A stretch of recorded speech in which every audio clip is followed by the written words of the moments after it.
Bienvenue sur HD 3D. Donc nous allons commencer une nouvelle série de vidéos de montage de châssis. Donc toujours sur du Tamiya, modèle débutant.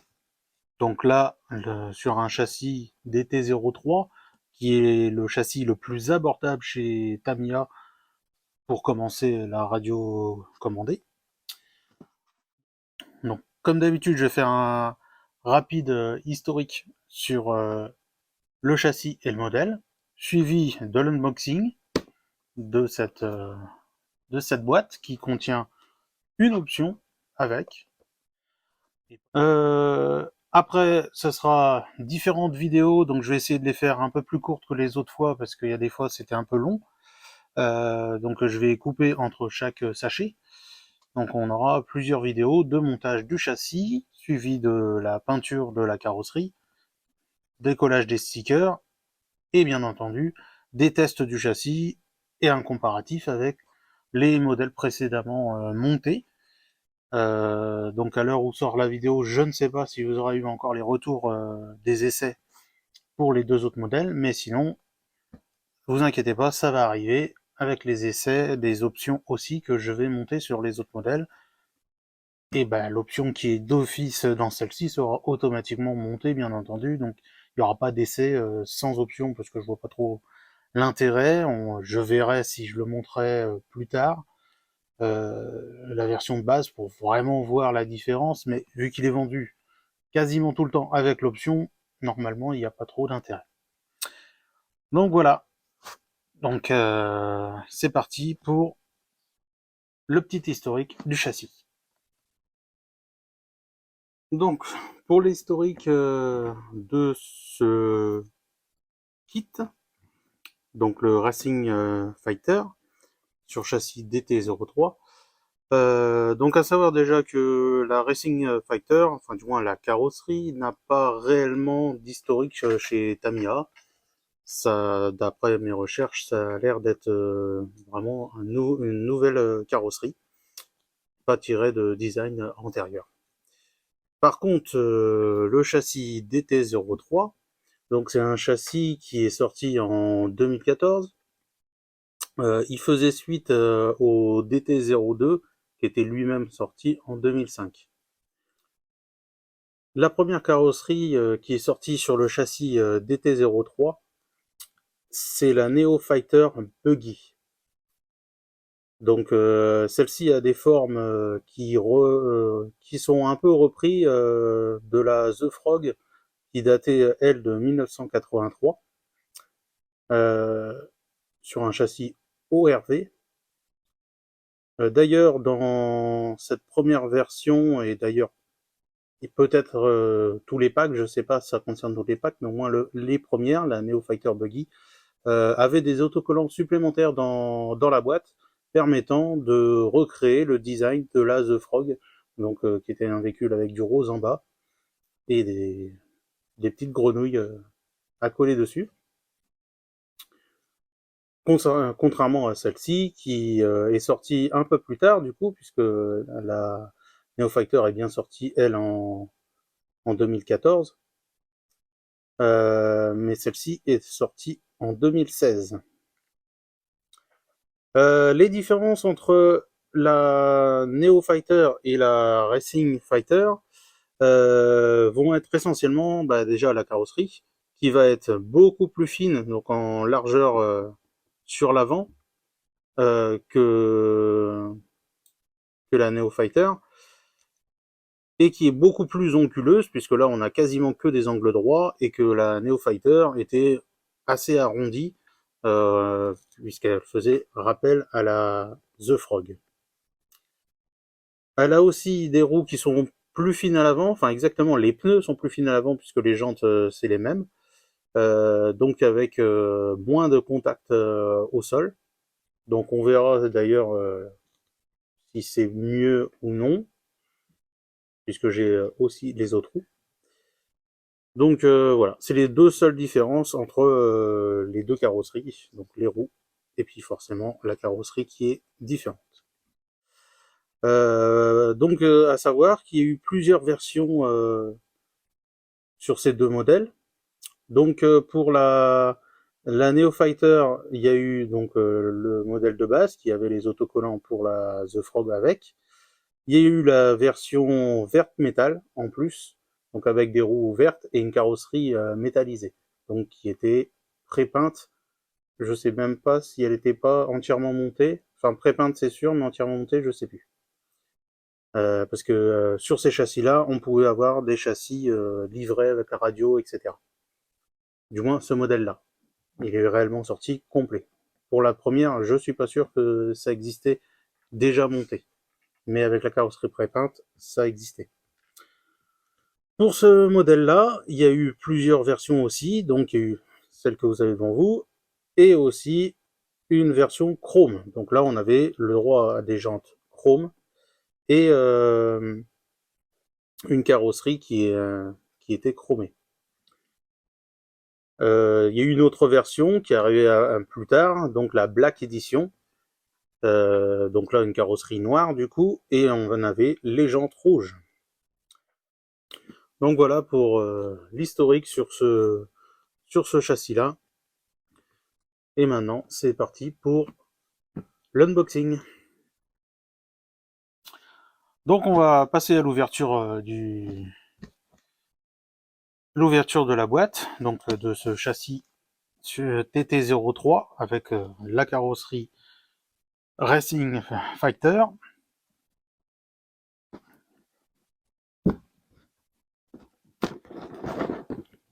Si ça veut bien.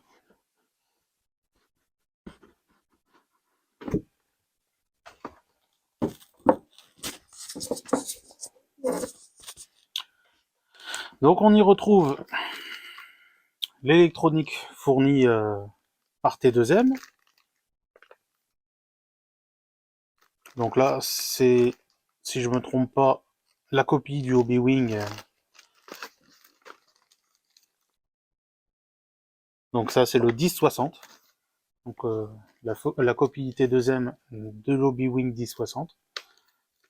Celui qu'on avait aussi sur le 4 roues motrices.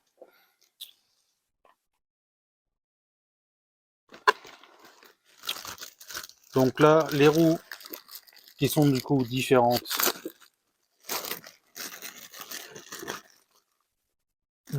du châssis 4 roues motrices, puisque là on va avoir les roues arrière qui sont identiques aux 4 roues motrices. Par contre, la roue avant, qui est beaucoup plus fine, et qui est, comme vous voyez, le profil en ligne. C'est justement parce que il n'y a pas besoin de traction à l'avant, et que de la direction. Donc, alors, ils sont assez fins. Il y a des modèles sur ce châssis qui ont des pneus plus larges. Donc moi j'en ai d'autres, on fera peut-être le test au montage, voir la différence entre celle-ci qui a des pneus fins et si on lui met les autres pneus qui sont un peu plus larges.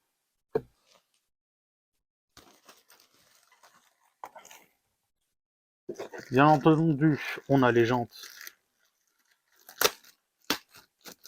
qui vont avec les pneus.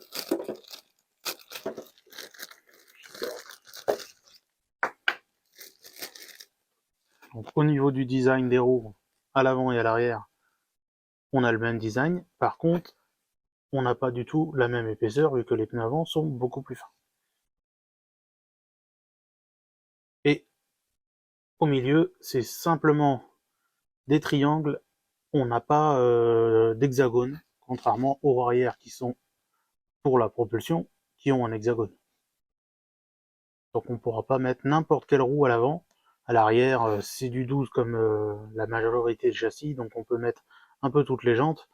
Par contre, à l'avant, c'est beaucoup plus spécifique puisqu'il y a un déroulement à l'intérieur, et donc du coup, il y a quelques modèles qui en ont, puisque la Grasshopper, par exemple, elle était identique, mais c'est plus dur à trouver. Mais ça se trouve. Donc on y trouve la carrosserie non peinte, donc là très carré par rapport à l'autre modèle TT03 qui est beaucoup plus arrondi.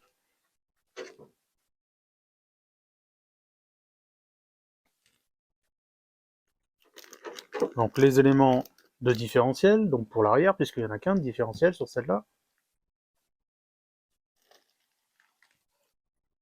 Quelques éléments pour fixer la carrosserie. Alors il y a beaucoup de ces éléments-là qui vont pas être utilisés pour ce châssis. Donc, à mon avis, il n'y a qu'une seule pièce là-dedans qui va être utilisée.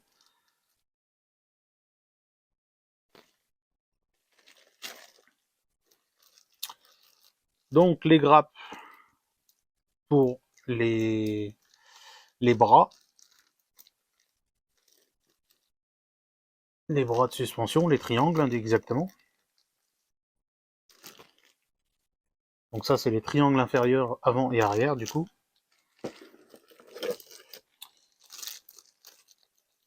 Non, je rectifie, tout à l'heure c'était les triangles arrière seulement.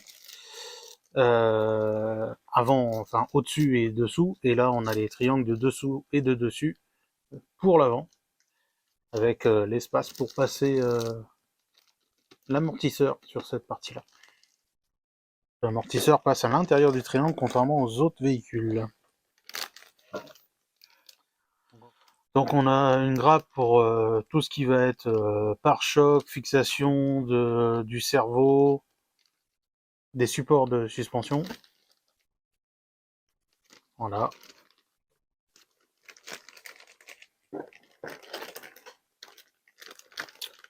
Là, toute la partie transmission, donc avec le bloc pour le différentiel et le moteur.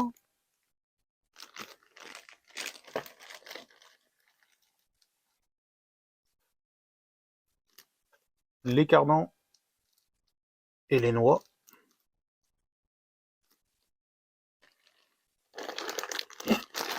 Donc là, on a tout le gros sachet où on va retrouver les suspensions, l'électronique. Donc là, comme on peut voir, on a une bouteille pour l'hydraulique. Donc on a bien l'option suspension hydraulique sur celle-ci, puisque sur la boîte, on voit l'image en suspension normale, mais il y avait une petite étiquette en haut qui marquait bien qu'on avait l'option des suspensions hydrauliques fournies, avec justement la notice supplémentaire du montage, puisqu'elle ne sera certainement pas dans la notice de base, donc on a une notice juste pour ça.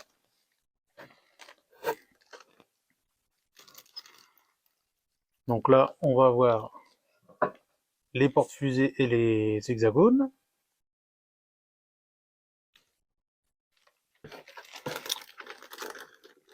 Et la dernière grappe, c'est le châssis. Donc le châssis qui est en deux pièces, donc là et là, qui se referment l'une contre l'autre. Alors ça ressemble un peu au châssis M qu'on a monté dans l'ancienne vidéo, sauf que le châssis M était en plusieurs parties qu'on réassemblait. Là, il est en une seule grande partie, mais sinon ça va être un peu le même principe, donc la même rigidité que ce qu'on avait avec le châssis M. Bien entendu, on a la notice de montage pour le châssis TT03. La petite explication pour la découpe et la peinture de la carrosserie.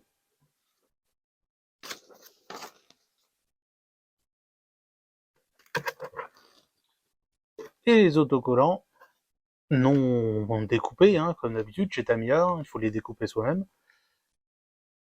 pour finir la carrosserie. Et voilà pour l'unboxing. Donc voilà, maintenant que tout ça s'est déballé, on va pouvoir commencer à préparer en ouvrant un petit peu tous les sachets et préparer pour le montage donc du sachet A, sachet B, sachet C, D. Donc préparer au fur et à mesure pour que vous puissiez voir la vidéo, ou que j'ai plus qu'à prendre les pièces nécessaires, puisque j'aurai déjà séparé les grappes, etc. Donc voilà pour cette première vidéo. À bientôt pour le début du montage de ce châssis. Salut!